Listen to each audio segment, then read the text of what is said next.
Hi. അപ്പോൾ നമ്മളിന്ന് deal ചെയ്യാൻ പോകുന്നത് മാർജിനൽ കോസ്റ്റിംഗ് എന്ന് പറയുന്ന ഒരു ഏരിയ ആണ്. Marginal cost.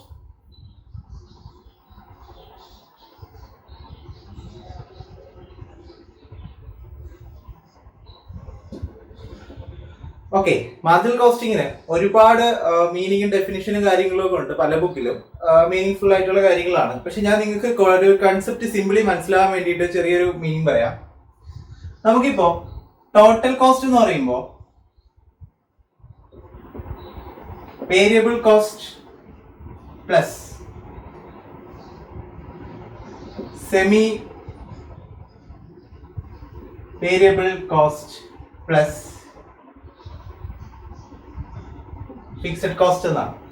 ഓക്കെ, അപ്പോൾ വേരിയബിൾ കോസ്റ്റ് എന്ന് പറയുന്നത് എന്താണ്? വേരിയബിൾ കോസ്റ്റ് എന്ന് പറയുമ്പോൾ പ്രൊഡക്ഷൻ കൂടുന്നതിനനുസരിച്ച് ടോട്ടൽ വേരിയബിൾ കോസ്റ്റ് ഇങ്ങനെ കൂടിക്കൊണ്ടിരിക്കും. Per unit variable cost constant ആണ്. എക്സാമ്പിൾ, ഈ ഒരു പെൻ പ്രൊഡ്യൂസ് ചെയ്യാൻ വേണ്ടിയിട്ട് 10 റുപ്പീസിന്റെ പ്ലാസ്റ്റിക് ആവും, ഒരു 5 റുപ്പീസിന്റെ ഇങ്ക് ആവും, ഇത്ര ഒരു 2 റുപ്പീസിന്റെ ഈ കവർ ആവും. അപ്പൊ ടോട്ടൽ 17 റുപ്പീസ് ആണ് ഇതിന്റെ വേരിയബിൾ കോസ്റ്റ് എന്ന് പറയുന്നത്.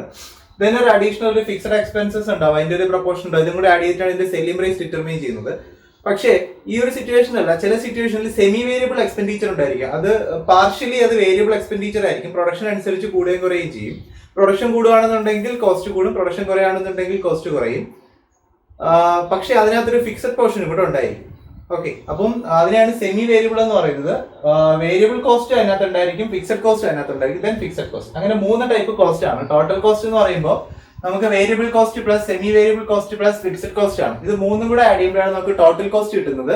ദെൻ മാർജിനൽ കോസ്റ്റ് എന്ന് പറഞ്ഞു കഴിഞ്ഞാൽ ഈ സെമി വേരിയബിൾ എന്ന് പറയുന്ന കൺസെപ്റ്റ് പൂർണ്ണമായിട്ടും ഇഗ്നോർ ചെയ്തുകൊണ്ട് വേരിയബിൾ കോസ്റ്റിനെയും ഫിക്സഡ് കോസ്റ്റിനെയും മാത്രം കൺസിഡർ ചെയ്തുകൊണ്ട് ഡിസിഷൻസ് എടുക്കുന്ന കോസ്റ്റിംഗിൽ ഒരു കോസ്റ്റിംഗ് ടെക്നിക്കാണ്. അതായത് ബിസിനസ് ഡിസിഷൻസ് എടുക്കുന്ന അല്ലെങ്കിൽ അനാലിസിസ് നടത്തുന്ന കോസ്റ്റിംഗിൽ ഒരു കോസ്റ്റിംഗ് ടെക്നിക്കാണ് മാർജിനൽ കോസ്റ്റിംഗ് എന്ന് പറയുന്നത്. ഒന്നുകൂടെ പറയാം, ഇപ്പോൾ വേരിയബിൾ കോസ്റ്റും ഫിക്സഡ് കോസ്റ്റും മാത്രം കൺസിഡർ ചെയ്തുകൊണ്ട് ബിസിനസ് ഡിസിഷൻസ് അല്ലെങ്കിൽ ബിസിനസ് അനാലിസിസ് ചെയ്യുന്ന കോസ്റ്റിംഗിൽ ഒരു കോസ്റ്റിംഗ് ടെക്നിക്കാണ് എന്തെന്ന് പറയുന്നത് മാർജിനൽ കോസ്റ്റിംഗ് എന്ന് പറയുന്നത്. ഓക്കെ, ദെൻ നമുക്ക് മാർജിനൽ കോസ്റ്റിംഗിൽ പ്രോഫിറ്റ് കണ്ടുപിടിക്കുന്നത് എങ്ങനെയെന്ന് നോക്കാം. Profit under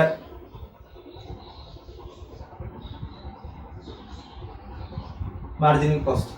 Okay, normally profit equal to sales minus total cost എന്നാണ്. ഓക്കെ, ദെൻ നമുക്ക് സെയിൽസ് നമുക്കറിയാം. മാർജിനൽ കോസ്റ്റിൽ ടോട്ടൽ കോസ്റ്റ് എന്നുള്ള വേരിയബിൾ കോസ്റ്റും ഫിക്സഡ് കോസ്റ്റും ഉണ്ട്. അപ്പൊ ഈ ടോട്ടൽ കോസ്റ്റ് എന്ന് പറയുമ്പോൾ അതിനകത്ത് വേരിയബിൾ കോസ്റ്റും ഫിക്സഡ് കോസ്റ്റും ഉണ്ട്. Then sales less variable cost. സെയിൽസിൽ നിന്ന് വേരിയബിൾ കോസ്റ്റ് കുറയ്ക്കുന്നു. വേരിയബിൾ കോസ്റ്റ് കുറയ്ക്കുമ്പോൾ നമുക്ക് കിട്ടുന്ന ഔട്ട്പുട്ടിനെ പറയുന്ന പേരാണ് കോൺട്രിബ്യൂഷൻ. ദെൻ ഈ കോൺട്രിബ്യൂഷനിൽ നിന്ന് നമുക്ക് ഫിക്സഡ് കോസ്റ്റ് കുറയ്ക്കാം. ഫിക്സഡ് കോസ്റ്റ് കോൺട്രിബ്യൂഷനിൽ നിന്ന് നമുക്ക് കുറയ്ക്കാം. കുറയ്ക്കുമ്പോൾ കിട്ടുന്ന ആൻസറിനെ പറയുന്ന പേരാണ് ഇവിടെ പ്രോഫിറ്റ്. ഓക്കെ, അപ്പോ നമുക്ക് പ്രോഫിറ്റ് സെയിൽസിൽ നിന്ന് വേരിയബിൾ കോസ്റ്റും ഫിക്സഡ് കോസ്റ്റും കുറയ്ക്കുമ്പോഴാണ് നമുക്ക് പ്രോഫിറ്റ് കിട്ടുന്നത്.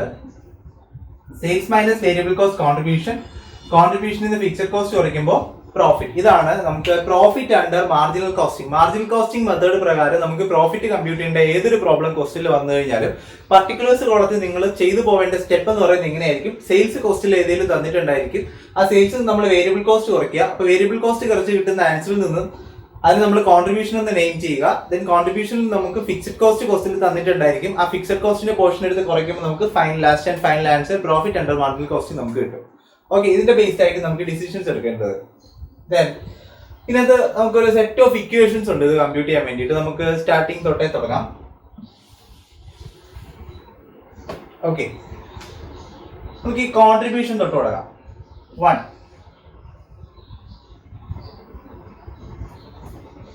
കോൺട്രിബ്യൂഷൻ ഈക്വൽ ടു സെയിൽസിൽ നിന്ന് വേരിയബിൾ കോസ്റ്റ് കുറയ്ക്കുമ്പോഴാണ് കോൺട്രിബ്യൂഷൻ കിട്ടുന്നത്. ഓക്കെ, ഞാൻ ഇതിന് എല്ലാത്തിനും ഒരു എക്സാമ്പിൾ ഉള്ളൂ. സെയിൽസിന് ഞാൻ 100 എന്ന് പറയുന്നു, വേരിയബിൾ കോസ്റ്റിന് ഞാൻ 30 എന്ന് പറയുന്നു. ദെൻ 100 നിന്ന് 30 ലെസ് ചെയ്യുമ്പോൾ എനിക്ക് കോൺട്രിബ്യൂഷൻ 70 എന്ന് കിട്ടും. ഇത് ഞാൻ ഒരു 20 റുപ്പീസ് ഞാൻ എന്ത് ചെയ്യുന്നു, എന്റെ ഫിക്സഡ് കോസ്റ്റ് എക്സാമ്പിൾ ആണ്. ഫിക്സഡ് കോസ്റ്റ് കുറയ്ക്കുമ്പോൾ എനിക്ക് കിട്ടുന്ന ആൻസർ 50 റുപ്പീസ്. ഇതാണ് ഇവിടുത്തെ പ്രോഫിറ്റ് എന്ന് പറയുന്നത്. ഒരു എക്സാമ്പിൾ ഞാൻ ചെയ്തേ ഉള്ളൂ. അപ്പോൾ contribution equal to sales minus variable cost. Contribution ആയ ഇവിടെ 50 കിട്ടാൻ വേണ്ടിയിട്ട് 100 ആയ സെയിൽസിന് 30 rupees വേരിയബിൾ കോസ്റ്റ് കുറയ്ക്കുമ്പോൾ നമുക്ക് കോൺട്രിബ്യൂഷൻ കിട്ടുന്നത്. അതേപോലെ തന്നെ നമുക്ക് ഈ പ്രോഫിറ്റ് ആയ 15ന്റെ കൂട്ടത്തിൽ ഫിക്സഡ് കോസ്റ്റ് 20 ആഡ് ചെയ്യുമ്പോൾ നമുക്ക് എന്ത് കിട്ടും? കോൺട്രിബ്യൂഷൻ കിട്ടും. Second equation, fixed cost plus contribution equal to fixed cost plus profit. Okay, കഴിഞ്ഞു. ദെൻ നമുക്ക് അടുത്ത് ചെയ്യേണ്ടത് ഇതിന്റെ കണ്ടിന്യൂഷൻ ആണ്.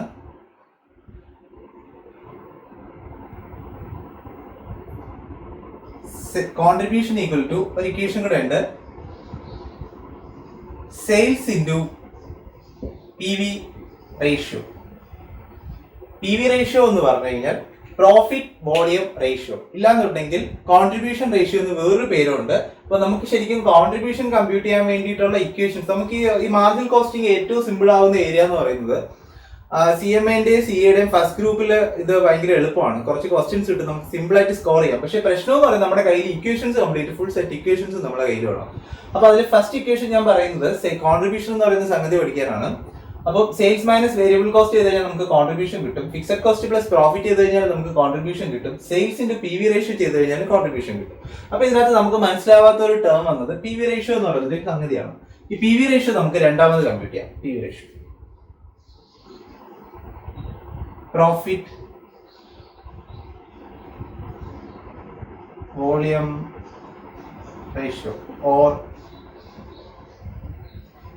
PV ratio or contribution ratio. Okay, then PV ratio equal to contribution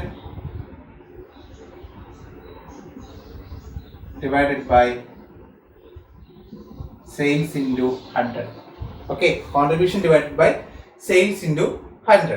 ഇതിപ്പം ഒരു പർട്ടിക്കുലർ പീരീഡിലെ ഡീറ്റെയിൽസ് ആണ് ക്വസ്റ്റ്യനിൽ തന്നിട്ടുണ്ടെന്നുണ്ടെങ്കിൽ നമുക്ക് സിമ്പിൾ ആയിട്ടുള്ള ഒരു ഇക്വേഷൻ ആയ contribution divide by sales into 100 വെച്ചിട്ട് നമുക്ക് പി വി റേഷ്യോ എടുക്കാം.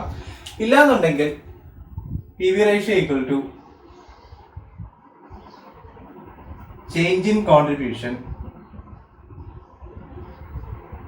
Divided by change in sales into 100. Again ഒരു ഇക്വേഷൻ കൂടെ ഉണ്ട്, change in profit divided by change in sales into 100. Okay, അപ്പോൾ ഇത് ഈ രണ്ടാമത്തെ മൂന്നാമത്തെ change in contribution divide by change in sales into 100, change in profit divide by change in sales into 100 എവിടെയാണ് വരുന്നതെന്ന് ചോദിച്ചു കഴിഞ്ഞാൽ നമുക്കിവിടെ ഒരു പ്രശ്നമുണ്ട്. നമുക്ക് എന്താ സംഗതി എന്ന് ചോദിച്ചു കഴിഞ്ഞാൽ ഒറ്റ പീരീഡിലെ ഡീറ്റെയിൽസ് ആണ് തന്നിട്ടുണ്ടോന്നുണ്ടെങ്കിൽ നമുക്ക് contribution divide by sales into 100 വെച്ചിട്ട് നമുക്ക് ചെയ്യാം. ചിലപ്പോൾ ഡിഫറെന്റ് പീരീഡ്, ചിലപ്പോൾ ഒരു പർട്ടിക്കുലർ ഇയറിനെ തന്നെ ഒരു ഹാഫ് ഇയർ എന്നും സെക്കൻഡ് ഹാഫ് ഇയർ എന്നും പറഞ്ഞിട്ട് അതിന്റെ ഫസ്റ്റ് ഹാഫിലുള്ള സെയിൽസും ഫസ്റ്റ് ഹാഫിലുള്ള കോസ്റ്റും മറ്റു കാര്യങ്ങളൊക്കെ തന്നിട്ടുണ്ടായിരിക്കും. സെക്കൻഡ് ഹാഫിലുള്ള സെയിൽസും സെക്കൻഡ് ഹാഫിലെ കോസ്റ്റും ഒക്കെ തന്നിട്ടുണ്ടായിരിക്കും. അപ്പൊ രണ്ട് പർട്ടിക്കുലർ പീരീഡ് ആയി. ഇല്ലാന്നുണ്ടെങ്കിൽ ഒരു വർഷത്തെ സെയിൽസും രണ്ടാമത്തെ വർഷത്തെ സെയിൽസ്, ആ ഒരു വർഷത്തെ കോസ്റ്റും രണ്ടാമത്തെ വർഷത്തെ കോസ്റ്റും, അങ്ങനെ രണ്ട് ഡിഫറെന്റ് പീരീഡ്സിലുള്ള ഡീറ്റെയിൽസ് വന്നിട്ടുണ്ടെങ്കിൽ നമുക്ക് change in profit divide by change in sales into 100 അല്ലെങ്കിൽ change in contribution divide by change in sales into 100 ചെയ്യാം. ഓക്കെ, ദെൻ നമുക്ക് വേണ്ടത് ഫിക്സഡ് കോസ്റ്റ് കമ്പ്യൂട്ട് ചെയ്യാം. Fixed cost equal to total cost minus variable cost. Okay, again fixed cost equal to sales into PV ratio minus profit. Okay, fixed cost equal to sales into PV ratio minus profit. Then fixed cost equal to sales minus variable cost minus profit. Okay, then നമുക്ക് variable cost നോക്കാം.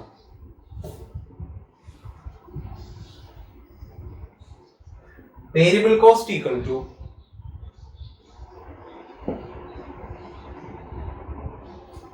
Total cost minus fixed cost. Variable കോസ്റ്റിന് total cost minus fixed cost ചെയ്ത് കഴിഞ്ഞാൽ നമുക്ക് variable cost കിട്ടും.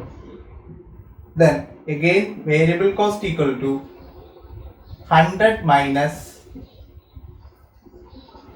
PV ratio of sales. Okay, 100 minus PV ratio of sales. Then again variable cost equal to sales minus profit minus fixed cost. അപ്പോൾ നമുക്ക് contribution ആയി, profit volume ratio, P V ratio അല്ലെങ്കിൽ contribution ratio ആയി, then fixed cost ആയി, variable cost ആയി. ഇത് നമുക്ക് profit compute ചെയ്യാം.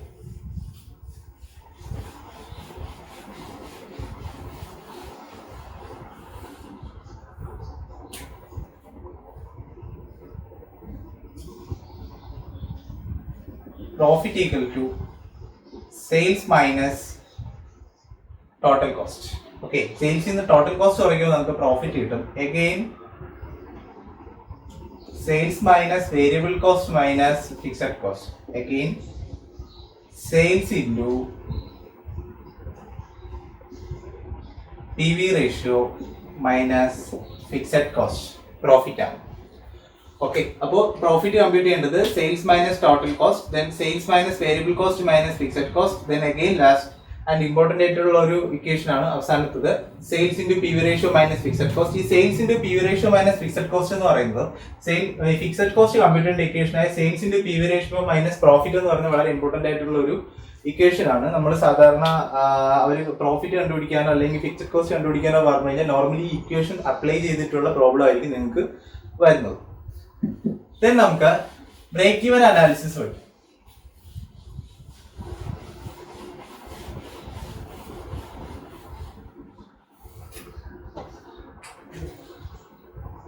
Sixth,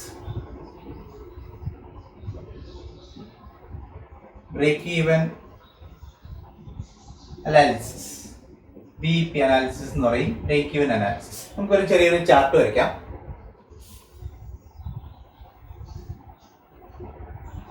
Y axis, X axis.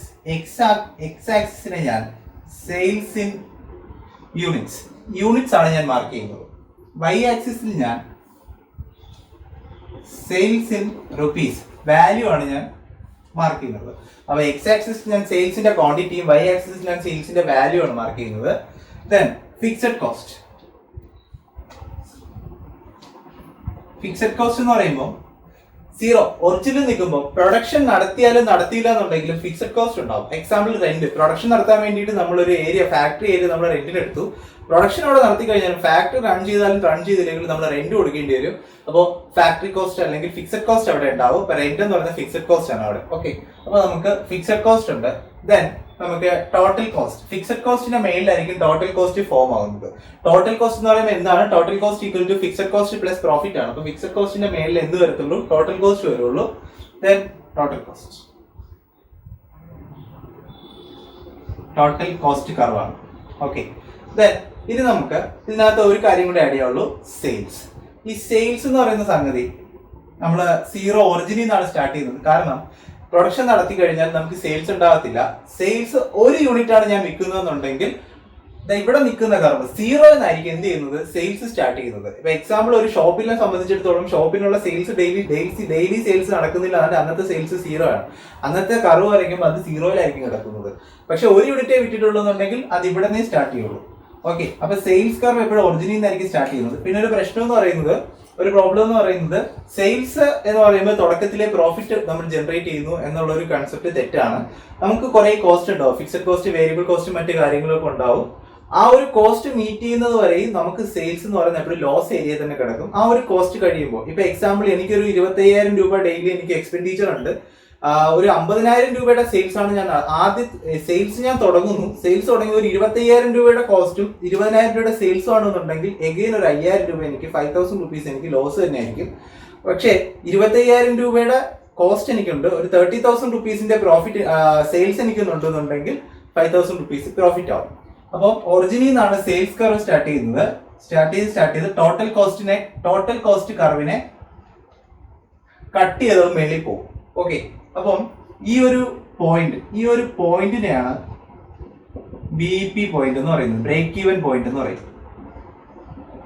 Okay, ഈ ഒരു പോയിന്റിൽ നിന്നും നമ്മൾ യൂണിറ്റിനെ എക്സ് ആക്സിസിലോട്ട് വരച്ചു കഴിഞ്ഞാൽ ഇവിടെ കിട്ടുന്ന ക്വാണ്ടിറ്റി എന്ന് പറയുന്നത് ബ്രേക്ക് ഈവൻ ഇൻ യൂണിറ്റ്സ് ആയിരിക്കും, അല്ലെങ്കിൽ ക്വാണ്ടിറ്റി ആയിരിക്കും.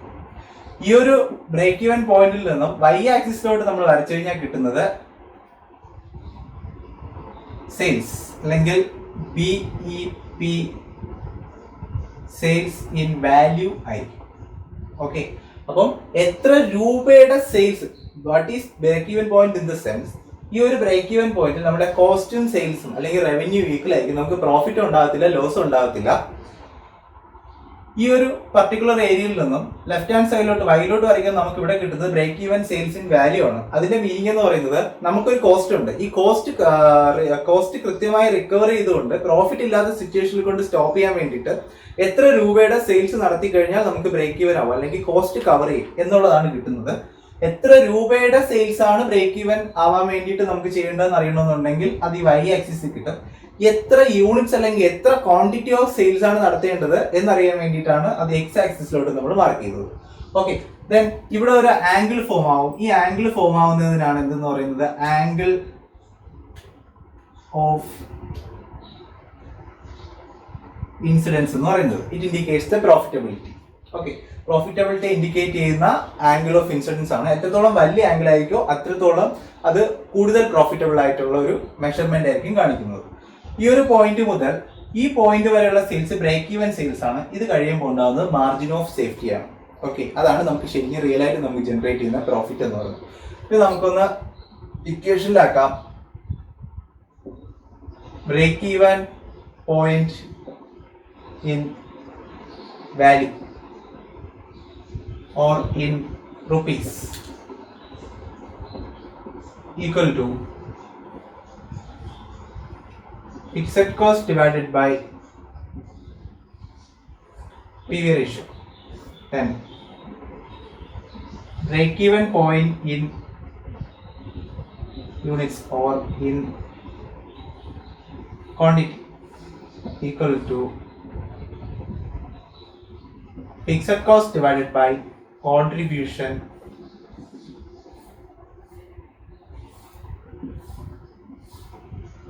per unit. Okay, ഫിക്സഡ് കോസ്റ്റിനെ നമ്മൾ ഡിവൈഡ് ചെയ്യണം. Fixed cost divided by PV ratio ചെയ്ത് കഴിഞ്ഞാൽ break even point in value കിട്ടും. Fixed cost divided by contribution per unit ചെയ്ത് കഴിഞ്ഞാൽ നമുക്ക് break even point in units കിട്ടും. ഇതാണ് അതിന്റെ ഒരു ഇക്വേഷൻ വന്നത്. ബ്രേക്ക് ഈവൻ അനാലിസിസ് അല്ലെങ്കിൽ കോസ്റ്റ് വോളിയം പ്രോഫിറ്റ് അനാലിസിസ് എന്നൊക്കെ നമുക്ക് ഇതിനെ പറയാം. ദെൻ ഇനി നമുക്ക് ചെയ്യാൻ പോകുന്നത് മാർജിൻ ഓഫ് സേഫ്റ്റി. ഇതിന്റെ കൂട്ടത്തിൽ ഒരു ഇക്വേഷൻ കൂടെ ഉണ്ട്. ബ്രേക്ക് ഈവൻ റേഷ്യോ എന്ന് പറയും, BEP ratio equal to break even point divided by sales into 100. Normally ചില ക്വസ്റ്റ്യൻസിലൊക്കെ നിങ്ങൾക്ക് സെക്കൻഡ് ഗ്രൂപ്പ് CMA സെക്കൻഡ് ഗ്രൂപ്പിലും CA സെക്കൻഡ് ഗ്രൂപ്പിന്റെ ഒക്കെ കോസ്റ്റിനകത്ത് കിടപ്പുണ്ടെങ്കിൽ ഒരു സംഗതി break even point divide by sales into 100. സെയിൽസിന്റെ എത്ര പെർസെന്റേജ് ആണ് ബ്രേക്ക് ഈവൻ സെയിൽസ് എന്ന് ഇൻഡിക്കേറ്റ് ചെയ്യുന്ന ഒരു റേഷ്യോ ആണ്. ഓക്കെ, ദെൻ നമുക്ക് മാർജിൻ ഓഫ് സേഫ്റ്റി എന്ന് പറഞ്ഞൊരു സംഗതി പഠിക്കാം. മാർജിൻ ഓഫ് സേഫ്റ്റി എന്ന് പറയുമ്പോൾ നമ്മളിപ്പോൾ പറഞ്ഞായിരുന്നു അതിനകത്ത് ബ്രേക്ക് ഈവൻ പോയിന്റ് കഴിഞ്ഞ് നമുക്ക് ഉണ്ടാകുന്ന സെയിൽസിനാണ് മാർജിൻ ഓഫ് സേഫ്റ്റി എന്ന് പറയുന്നത്. Okay, 7 marginal safety equal to break even sales minus total sales minus break even sales. Okay, then marginal safety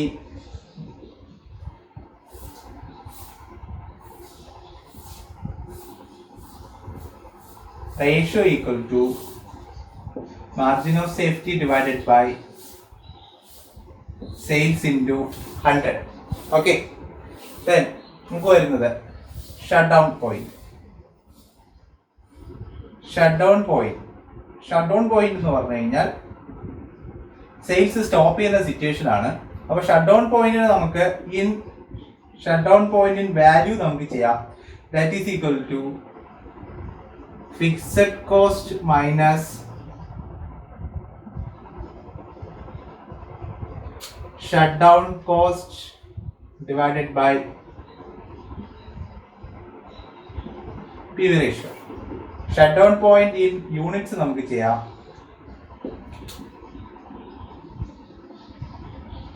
fixed cost minus shut down cost divided by contribution per unit. ഇതൊക്കെയാണ് അപ്പോൾ normally margin of safety അല്ലെങ്കിൽ marginal കോസ്റ്റിങ്ങിനകത്ത് നമുക്ക് സാധാരണ expect ചെയ്യാവുന്ന equation ബേസ്ഡുള്ള questions നമുക്ക് answer ചെയ്യാൻ വേണ്ടിയിട്ട് ആവശ്യമായിട്ടുള്ള ഇമ്പോർട്ടൻ്റ് ആയിട്ടുള്ള ഇക്വേഷൻസ്. മാർജിനൽ കോസ്റ്റിംഗ് നമുക്ക് പഠിക്കണമെന്നുണ്ടെങ്കിൽ കൃത്യമായിട്ട് നമ്മൾ ചെയ്യേണ്ട ഫസ്റ്റ് സ്റ്റെപ്പ് എന്ന് പറയുന്നത് കംപ്ലീറ്റ് ഇക്വേഷൻസും ബൈഹാർട്ട് ചെയ്ത് വെക്കുക. കാരണം ഫസ്റ്റ് ഗ്രൂപ്പിന്റെ കണ്ടിന്യൂഷൻ സെക്കൻഡ് ഗ്രൂപ്പിൽ പോകുമ്പോഴും അവിടെ നമുക്ക് ഇക്വേഷൻസ് വെച്ചിട്ടുള്ള ക്വസ്റ്റ്യൻസും കിട്ടും, പ്ലസ് ഡിസിഷൻ ഓറിയന്റഡ് ആയിട്ടുള്ള ക്വസ്റ്റ്യൻസും കിട്ടും. ഈ പറഞ്ഞിരിക്കുന്ന സംഗതികളെല്ലാം പക്കയാണെന്നുണ്ടെങ്കിൽ നമുക്ക് അവിടെ ചെയ്യാൻ പറ്റും. ഓക്കെ, ഒരു ഇക്വേഷൻ കൂടെ ഞാൻ ഒരു സിമ്പിൾ ഇക്വേഷൻ കൂടെ എഴുതാം. ഇതിന്റെ കൂട്ടത്തിൽ വിട്ടുപോയതാണ്. 10 ഇടുന്നത് കീ ഫാക്ടർ അല്ലെങ്കിൽ ലിമിറ്റിംഗ് ഫാക്ടർ എന്ന് പറയുന്ന സാധനമുണ്ട്. അത് കണ്ടുപിടിക്കുമ്പോൾ പ്രോഫിറ്റബിലിറ്റി കമ്പ്യൂട്ട് ചെയ്യണം. എക്സാമ്പിൾ, ഈ പറഞ്ഞിരിക്കുന്ന മെറ്റീരിയൽ ഷോർട്ട് സപ്ലൈ ആണ് അല്ലെങ്കിൽ ലേബർ ഷോർട്ട് സപ്ലൈ ആണ്, ഇങ്ങനെയൊക്കെയുള്ള കുറച്ച് സിറ്റുവേഷൻസ് വരും. അപ്പോൾ ഒരു ക്വസ്റ്റിനകത്ത് ഒരു ലിമിറ്റിംഗ് ഫാക്ടർ ഉണ്ടായിരിക്കും. ആ ക്വസ്റ്റ്യൻ റീഡ് ചെയ്തിട്ട് നമുക്ക് അതിനകത്ത് എന്താണ് ലിമിറ്റിംഗ് ഫാക്ടർ നമ്മൾ ആദ്യം അണ്ടർസ്റ്റാൻഡ് ചെയ്യണം. അണ്ടർസ്റ്റാൻഡ് ചെയ്തതിന് ശേഷം ഒരു പർട്ടിക്കുലർ, ഇപ്പൊ എക്സാമ്പിൾ ലേബർ അവേഴ്സ് ആണ് ലിമിറ്റിംഗ് ഫാക്ടർ ആണെന്നുണ്ടെങ്കിൽ മോസ്റ്റ് പ്രോഫിറ്റബിൾ ആയിട്ടുള്ള പ്രോഡക്റ്റ് മിക്സ് ഏതായിരിക്കും എന്നൊരു ക്വസ്റ്റ്യൻ വന്നു കഴിഞ്ഞാൽ നമ്മൾ ആദ്യം കോൺട്രിബ്യൂഷൻ കമ്പ്യൂട്ട് ചെയ്യണം. കോൺട്രിബ്യൂഷൻ വെച്ചിട്ട് contribution per labour hour compute ചെയ്യണം. കോൺട്രിബ്യൂഷൻ പെർ ലേബർ അവർ ഏത് പ്രോഡക്റ്റിനാണോ കൂടുതലുള്ളത് ആ പ്രോഡക്റ്റ് ആയിരിക്കും മോസ്റ്റ് പ്രോഫിറ്റബിൾ ആയിട്ടുള്ള മിക്സ് എന്ന് പറയുന്നത്. അത് കമ്പ്യൂട്ട് ചെയ്യുന്നത് contribution divided by limiting factor. ഇവിടെ ലിമിറ്റിംഗ് ഫാക്ടർ എന്ന് പറയുന്നത് ലേബർ അവേഴ്സ് ആണെന്നുണ്ടെങ്കിൽ contribution divide by labour hours ചെയ്യാം. ചിലപ്പോൾ മെറ്റീരിയൽ ആണെന്നുണ്ടെങ്കിൽ contribution divide by material per kilogram അല്ലെങ്കിൽ മെറ്റീരിയൽ പെർ ഔട്ട്പുട്ട്, ഇങ്ങനെ പറഞ്ഞ സംഗതിയൊക്കെ നമുക്ക് ചെയ്യാം. അതിന്റെ ബേസിൽ പ്രോഫിറ്റബിലിറ്റി നമുക്ക് എടുക്കാം. ഓക്കെ, ഇനി നമുക്ക് ഉള്ളത് നമുക്ക് ക്വസ്റ്റ്യനിൽ ഒരു പർട്ടിക്കുലർ എമൗണ്ട് ഓഫ് പ്രോഫിറ്റ് തന്നിട്ടുണ്ടായിരിക്കും. പ്രോഫിറ്റ് തന്നിട്ട് പറയും ഈ തന്നിരിക്കുന്ന പ്രോഫിറ്റ് എന്ന് പറയുന്നത് ഡിസൈഡ് പ്രോഫിറ്റ് ആണ്. ഈ ഡിസൈഡ് പ്രോഫിറ്റ് കിട്ടാൻ വേണ്ടിയിട്ട് നമ്മൾ എത്ര രൂപയുടെ സെയിൽസ് നടത്തേണ്ടി വരും, ഇല്ലാന്നുണ്ടെങ്കിൽ എത്ര ക്വാണ്ടിറ്റി ഓഫ് സെയിൽസ് നടത്തേണ്ടി വരും എന്നുള്ളൊരു ക്വസ്റ്റ്യൻ ഉണ്ടായിരിക്കും. അപ്പൊ നമുക്ക് ചെയ്യാം. 11th sales required to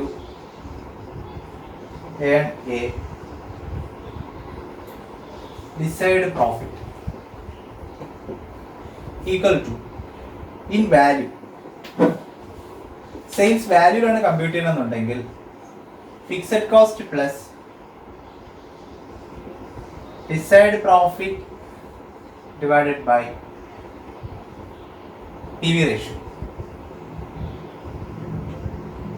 okay, എത്ര രൂപയുടെ അല്ലെങ്കിൽ സെയിൽസ് ഇൻ വാല്യൂ ആണ് നമുക്ക് കമ്പ്യൂട്ട് ചെയ്യണമെന്നുണ്ടെങ്കിൽ ഫിക്സഡ് കോസ്റ്റ് പ്ലസ് നമുക്ക് ക്വസ്റ്റ്യനിൽ തന്നേക്കുന്ന അല്ലെങ്കിൽ ഹിൻഡായിട്ട് തന്നേക്കുന്ന desired profit divide by PV ratio. Then വരുന്നത് ഇൻ യൂണിറ്റ്സ് ആണ്, എത്ര നമ്പർ ഓഫ് യൂണിറ്റ്സ് ആണ് അല്ലെങ്കിൽ സെല്ലിംഗ് ക്വാണ്ടിറ്റി ആണ് നമ്മൾ ഒരു പർട്ടിക്കുലർ ഡിസൈഡ് പ്രോഫിറ്റ് ജനറേറ്റ് ചെയ്യാൻ വേണ്ടിയിട്ട് നമ്മൾ നടത്തേണ്ട സെയിൽസ് എന്നാണ് നമുക്ക് കമ്പ്യൂട്ട് ചെയ്യണമെന്നുണ്ടെങ്കിൽ ഇക്വേഷൻ എന്ന് പറയുന്നത് fixed cost plus desired profit divided by contribution per unit. ഇതാണ് ജനറലി ചോദിക്കുന്ന ഇക്വേഷൻസ് എന്ന് പറയുന്നത്.